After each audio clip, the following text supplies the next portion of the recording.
दोस्तों, मैं अनिल जोधपुर से आज आपको कहानी सुनाऊंगा। एक खतरनाक भूतिया रास्ता। मुझे आज भी याद है। मुझे लगता था उस रास्ते से जाना ठीक होगा, लेकिन ऐसा नहीं था क्योंकि वह रास्ता जाने लायक ही नहीं था।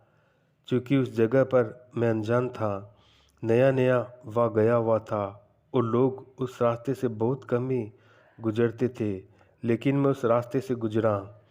उस वक्त कार से मैं अपने कमरे की तरफ आ रहा था, तभी अचानक ही कार रुक जाती है।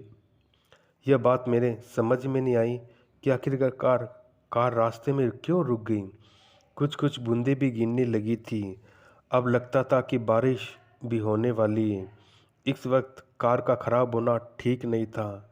मैंने कोशिश की, पर जब कार ठीक नहीं हुई तो मैंने अंदर बैठना ही ठीक समझा। कुछ देर बाद कार स्टार्ट हो जाती है। ये बहुत ही प्रसन्नता की बात थी, क्योंकि अब घर समय में पहुंच सकता था। कुछ दूर चलने पर मुझे एक आदमी दिखाई देता है, जो कि मुझसे लिफ्ट मांग रहा था। देखने में बहुत बूढ़ा लग रहा था। मौसम भी खराब लग रहा था, इसलिए सोचा कि इस आदमी को परेशानी हो सकती है और मैंने कार को रोक दिया। जैसे ही मैंने कार को रोका, वह कहने लगा, इसे कोई भी सवारी नहीं मिलती, इसलिए वह मदद मांग रहा है। तो उसकी बात पर मैंने कहा, कोई बात नहीं, आप बैठ जाइए। कुछ समय बाद वह कार में बैठ गया। उसके बाद उससे बात करते हुए आगे आगे बढ़ने लगा। बाहर बारिश बहुत तेज हो रही थी। रास्ते भी सुनसान थे, कोई दिख नहीं रहा था। मौसम भी बहुत अच्छा नहीं लग रहा था। कार भी उस बारिश में बहुत धीरे धीरे, बहुत मुश्किल से चल रही थी। वह आदमी कुछ समय बाद ही कहता है, बस कार यहीं पर रोक दो, मुझे यही जाना है। जब मैंने कार रोककर शीशा खोलकर देखा तो उस जगह पर कुछ नहीं था। पूरा वीरान और सुनसान इलाका था। मैंने उस व्यक्ति से पूछा, आप यहाँ पर कहाँ रहते हैं? उसने कहा, मैं कहीं नहीं रहता हूँ, मुझे बस यहीं जाना है। यह बात सुनकर मुझे अजीब लग रहा था। ना यहाँ पर कोई जगह है, ना कोई छत। आखिरकार वह जाएगा कहाँ? बाहर बारिश भी हो रही थी, बिजली भी चमक रही थी। मौसम वैसे ही बड़ा डरावना था, इसलिए मैंने दोबारा उस व्यक्ति से कहा, कुछ देर रुके रहिए, थोड़ा मौसम शांत हो जाए तब चले जाइएगा।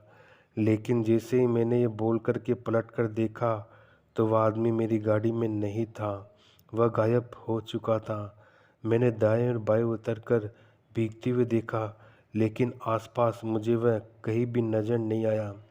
मुझे बड़ा ही आश्चर्य हुआ और डर भी लगा। सच्चाई तो ये थी कि वह कोई इंसान नहीं, बल्कि एक आत्मा थी जो मेरी गाड़ी में बैठ गई थी। मैं वहाँ बहुत बुरी तरीके से भागा, दोबारा उस रास्ते पर कभी नहीं गया। बाद में मुझे पता चला कि उस रास्ते पर वो आत्मा अक्सर लोगों को मिल जाती है और नेक दिल इंसान को छोड़कर बुरे इंसानों का बुरा हाल भी करती है। कुंवारी चुड़ैल। दोस्तों, जब मैं 12वीं में पढ़ता था, अचानक से मेरे पिताजी के गुजर जाने के बाद घर के हालात बिगड़ गए। आगे की पढ़ाई पूरी करने के लिए और घर चलाने के लिए मुझे देर रात तक ऑटो चलाना पड़ता था। उस रात को सभी ऑटो वाले घर चले गए। सिर्फ मैं ही अकेला था, भयानक सन्नाटे में ऑटो स्टैंड पर अगली सवारी आने की प्रतीक्षा कर रहा था। दूसरे दिन दोपहर से एग्ज़ाम शुरू होने वाले थे, इसलिए मेरे लिए समय पर पैसे की तरह कीमती था, इसलिए मैं ऑटो में आगे की सीट पर बैठकर नोट्स पढ़ रहा था। तभी अचानक मुझे एक नशीली महक ने अपनी ओर आकर्षित कर लिया। वह महक कहाँ से आ रही है, ये जानने के लिए मैं ऑटो से बाहर निकलने वाला था। तभी मुझे वहाँ से कोमल आवाज़ आई, बदलापुर गांव चलिएगा प्लीज। अचानक से आने वाली इस आवाज़ से मैं चौंक गया। पीछे मुड़कर देखा, ऑटो में एक सुंदर सी सजी धजी लड़की बैठी हुई थी। मैंने उससे पूछा, आप अंदर आकर कब बैठी? उसने कोई जवाब नहीं दिया, वो बस अपने पैरों की तरफ देखे जा रही थी। मैंने भी आगे कुछ पूछा नहीं, तुरंत ऑटो स्टार्ट करके गांव की तरफ चल दिया। लेकिन एक बात पर गौर किया, जिससे वो लड़की रिक्शा में बैठी थी तब से मुझे गजब की ठंड लगने लगी। ऑटो चलते चलते मेरे सामने वाले आईने पर जब मेरी नज़र पड़ी तब मुझे दिखा कि वह लड़की एकटक मुझे घूर रही है। फिर मैंने आईने से नज़र हटाकर रोड पर टिका दी। कुछ ही दूर जाने के बाद दीक्षा में अचानक से कहीं से सड़े हुए मांस की बदबू फैलने लगी, इतनी कि मुझे घुटन होने लगी, सांस तक लेने का मुश्किल हो गया। उस वक्त फिर एक नज़र मेरी आईने पर पड़ी।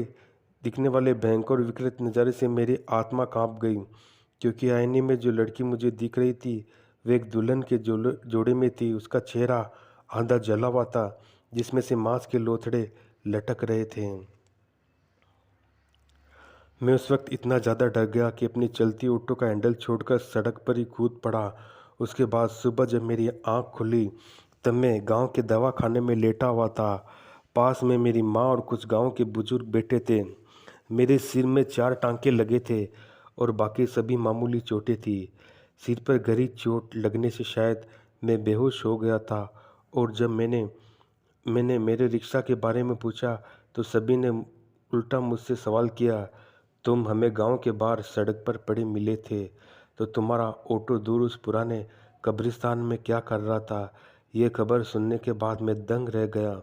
उस सवाल का जवाब तो मेरे पास नहीं था, पर उस खतरनाक चुड़ैल के बारे में मैंने सबको बता दिया।